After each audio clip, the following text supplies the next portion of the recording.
Združená stredná škola obchodu a služieb otvorila opäť svoje brány budúcim uchádzačom nielen z kežmarských základných škôl. Deviatáci tak mali možnosť oboznámiť sa s predmetovou ponukou na budúci školský rok. Ak máte doma deviataka, ktorý si nevie vybrať z bohatej ponuky stredných škôl, ako motivácia mu mohla poslúžiť akcia, ktorú zorganizovala Združená stredná škola obchodu a služieb. Išlo o deň otvorených dverí.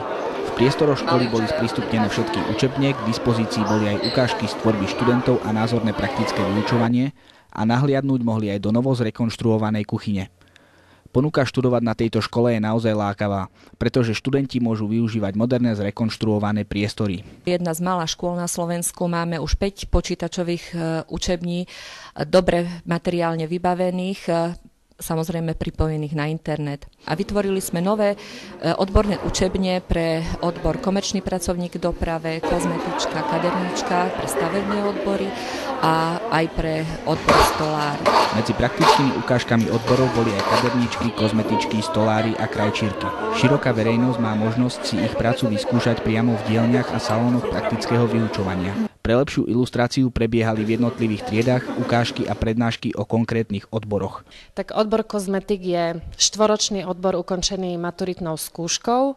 Absolventky tohto odboru sú kompetentné na prevádzkovanie kozmetických salónov alebo na poradenstvo kozmetické, vizažistické. Naša škola má vlastný kozmetický salón, kde sa táto prax prevádza.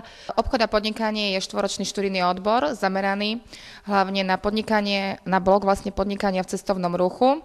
Študentky majú možnosť od 3. a 4. ročníka vlastne praxovať aj v zariadeniach cestovného ruchu.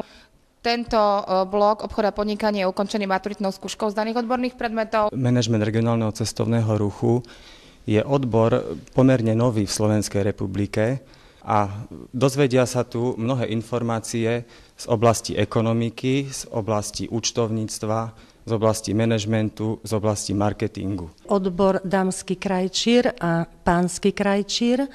Je to 3-ročný učebný odbor, máme aj 2-ročný učebný odbor výroba konfekcie, šička. Je to odbor veľmi zaujímavý, pretože sa prináša nie len prakticky šiť, ale aj kozmetické cítenia, získajú prehľad a móde. Popri vyučovaní fungujú aj mimoškolské záujmové krúžky, ktoré taktiež dosahujú úspechy. Najvýznamnejší úspech dosahuje atletický krúžok pravidelnou výhrou putovného pohára od roku 2002. Tak napríklad aj takýto účes vám môžu vytvoriť na Združenej strednej škole obchodu a služieb.